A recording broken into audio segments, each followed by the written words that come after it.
Hi, my name is Mackenzie Rivera. I'm being informed about women's rights today. And I just want to start off by how would you feel if the government had control of your life? Like over who you marry or when you go to sleep or when you eat. You would feel controlled or limited, correct? So then why does the government feel, and other people, they feel like they know the right more of a fetus than the woman does that's carrying it herself?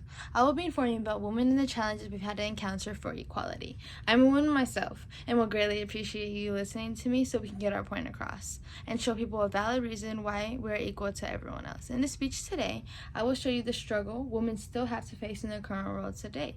Challenges are like inequality in the workplace or a woman's control of her own body, and even show you how hard women have to fight for change. Women even still face so many challenges we thought we were over, like a male-dominated workplace. When getting a new job, women had to worry. Women shouldn't be scared when starting a new job. They should feel excited or proud, but it's definitely hard to feel proud when you had to be concerned about your safety. As The Lancet stated, nearly one-third of women interviewed admit to having experienced harassment, although not more than 60% do not report it. Why don't we think?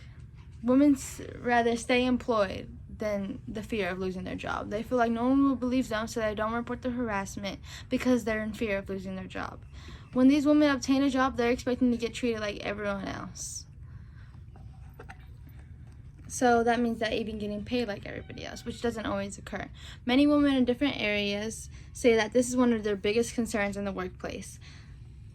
And women earn 77.9 cents for every dollar earned by men. Research by PayScale says that in 2018, the median salary for women is roughly 22% lower than the median salary for men.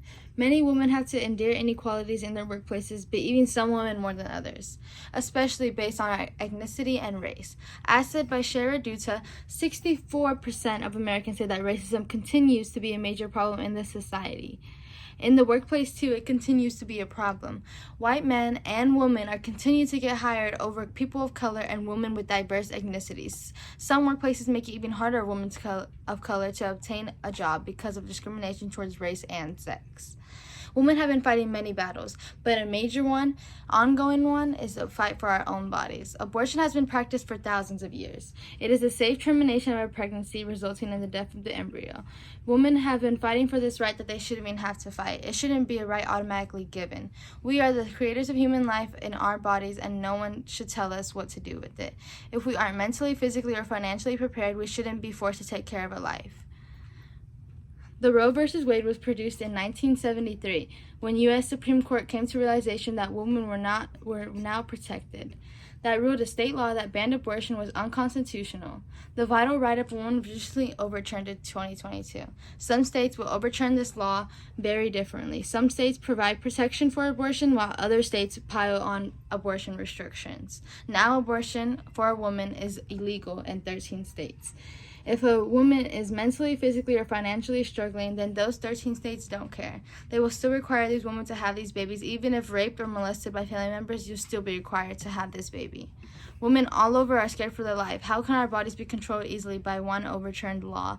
Women have been fighting for this too long. They shouldn't have to keep on doing it. We have to think of these women's futures and what's best for them at the moment.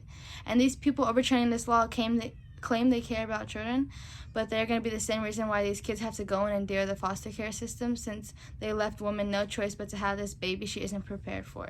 She has to give up to a stranger. This kid will get a 50-50 chance of having a good life or going home to home until grown up. In an article, Annie Casey told us statistics of a total of 407,493 children and youth were living in the foster care in 2022. Do we really need more children ending up here? Women are seeing all these unequal changes occur and obviously aren't happy. Women have been trying to break away from norms and standards set by society. Women have been fighting for decades now and voting, like for school, by working. We think we ought to be equal by 2022. Unfortunately, that's not the case yet. Women still have to fight for equal wages, and they still have to fight for better job opportunities as well. Women shouldn't have to fight for control of our own bodies. What kind of sense does that even make? Women are empowering, and for some reason, we are seen as a weak link in this world. And they don't think we're going to speak up and stand up for ourselves, but they're definitely wrong. Women will continue to use our voices as we have in the past. I hope an opinion has formed based on the information given about women's rights and equality. Now that you know about the fight that women have been going through and the struggles in the workplace, as well as the struggle in community controlling our bodies, you can see that our society does not guarantee equal rights for women. Women are committed to a change, and there will be one. We have many voices, and I believe that we can be heard. Sadly, I'm not sure how long it'll take for realization of the inequality of women, but I'm sure it'll be soon.